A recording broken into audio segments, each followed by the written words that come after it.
नमस्कार मित्रांनो, इन्व्हेस्टमेंट माहिती यूट्यूब चॅनलवर तुमच्या सगळ्यांचे स्वागत आहे.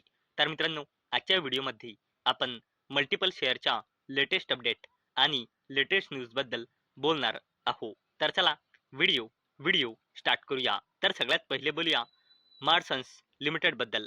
तर मित्रांनो, मार्सन्स सेक्युर रुपीज 25 कोटी order from Galaxy solar energy for 72 ITD transformers. तर चला अपडेटला डिटेलमध्ये समजून घेऊया. तर मित्रांनो, मार्सन्स लिमिटेड या कंपनीला Galaxy solar energy private limited कडून पॉवर इक्विपमेंट मॅन्युफॅक्चरिंग सेक्टरमध्ये 72 ITD ट्रान्सफॉर्मर्स व्हेरियस रेटिंग्सचे सप्लाय करण्यासाठी 25 कोटी रुपयांपेक्षाही जास्तीचा ऑर्डर मिळाला आहे. आणि याच अपडेटमुळे मार्सन्स लिमिटेड ही कंपनी फोकसमध्ये आलेली आहे. चला आता बोलूया PSU कंपनी गेल इंडिया लिमिटेड बद्दल.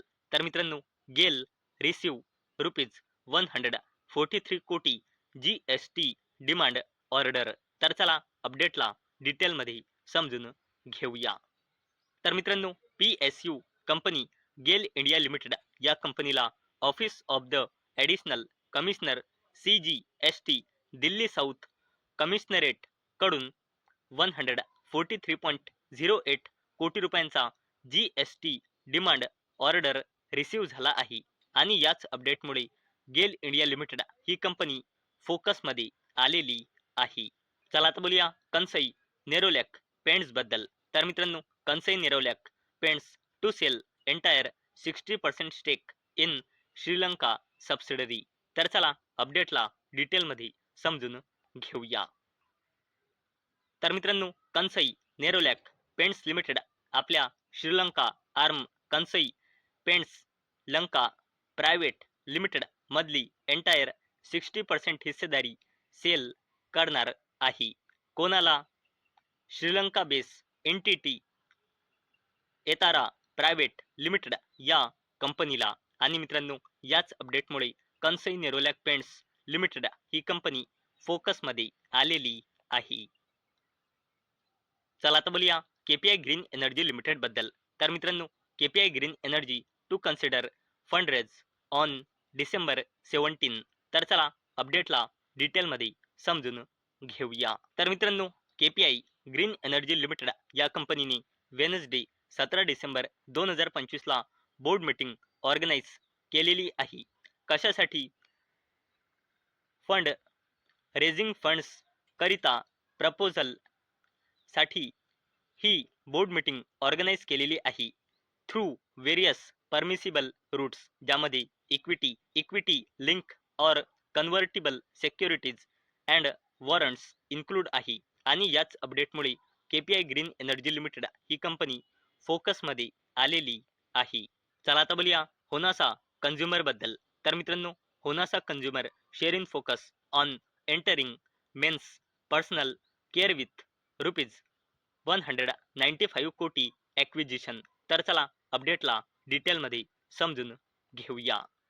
तर मित्रांनो, मामा अर्थची पॅरेंट कंपनी होनासा कंझ्युमर तयार आहे मेन्सच्या ग्रूमिंग ब्रँड रेगिनाल्ड मेन्समध्ये 95% हिस्सेदारी ॲक्वायर करण्यासाठी 195 कोटी रुपयांमध्ये. आणि मित्रांनो, कंपनी हे करत आहे साऊथ इंडियन मार्केटमध्ये होनासाचा प्रेझेन्स वाढवण्यासाठी हा कंपनीचा उद्देश आहे. आणि मित्रांनो, अशा प्रकारे कंपनी मेन्सच्या पर्सनल केअर सेगमेंटमध्ये आपला बिझनेस वाढवत आहे. आणि याच अपडेटमुळे होनासा कंझ्युमर ही कंपनी देखील फोकसमध्ये आलेली आहे.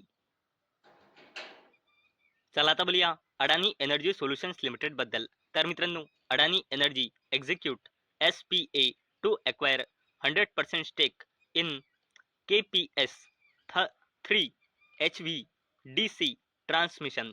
तर चला अपडेटला डिटेलमध्ये समजून घेऊया.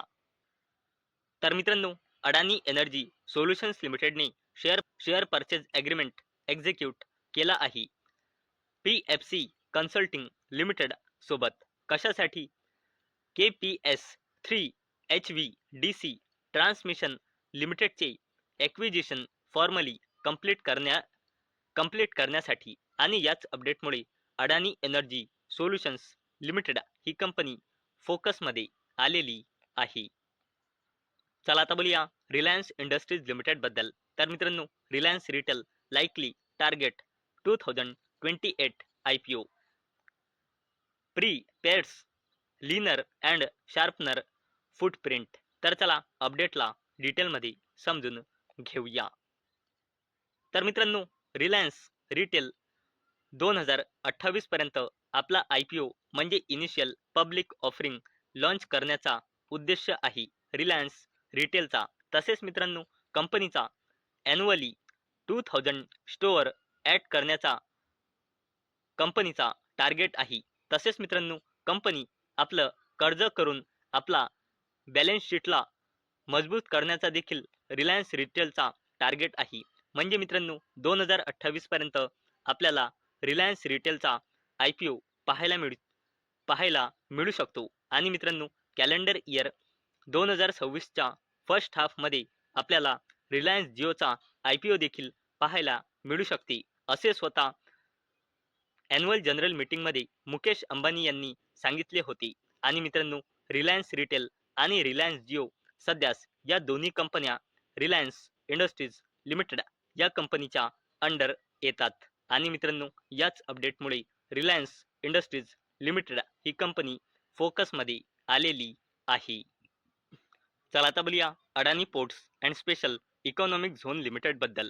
तर मित्रांनो, LIC trims stake in Adani ports to 7.34% through market sale. तर चला अपडेटला डिटेलमध्ये समजून घेऊया. तर मित्रांनो, अडानी पोर्ट्समध्ये पहिले LICची हिस्सेदारी होती 9.35% आणि LIC जवळ आधी अडानी पोर्ट्सचे टोटल शेअर होते 19,75,26,194 शेअर. आणि मित्रांनो, आता LICने अडानी पोर्ट्सचे 3,89,04,223 शेअर म्हणजे अडानी पोर्ट्समधील आपली 2.001% हिस्सेदारी सेल केली आहे. आणि ही हिस्सेदारी सेल केल्यानंतर LICची अडानी पोर्ट्समध्ये हिस्सेदारी घसरून राहिलेली आहे 7.343%. आणि LIC जवळ आता अडानी पोर्ट्सचे शेअर राहिलेले आहे 15,86,21,971 शेअर.